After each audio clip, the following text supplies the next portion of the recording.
Today's topic is climate change and how it's affecting the world as we know it. Ever since the 1880s, when humans have been tracking temperature, we have been on a steady increase. Since then, 2014 was the hottest year on record, and we are slowly approaching an irreversible mark, either by 2030 or 2050, where there'll be a drastic change in sea level rise, and just overall global temperature will be different than the past, I think, 12,000 years that we've known it to be. This is due to the carbon emissions released from our huge industrial complex, cars, trucks, systems, and also agricultural. All the methane released from the animal products that we eat, cows, pigs, sheep, is causing a great greenhouse effect.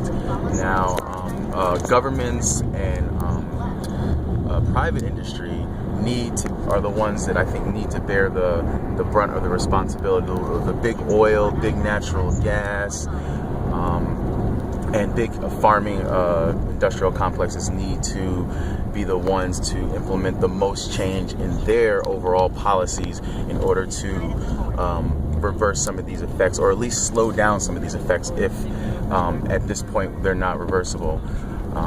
We have not evolved to the point where we can live comfortably past a few degrees in temperature. Just a slight few degrees in temperature will make our lives a lot difficult, and the lives of millions of people will be affected.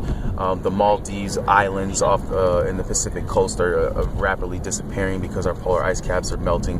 Greenland, which holds most of the Arctic ice, is now becoming less snow covered, and the whole ecosystem there is changing.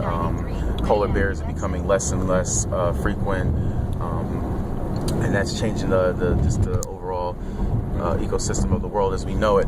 More ice melting means more water or more moisture overall, which causes bigger storms or longer, shorter winters, tsunamis.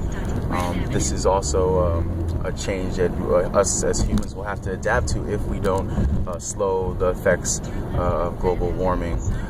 What we can do in the United States, one of the biggest producers of carbon emissions, is think more green.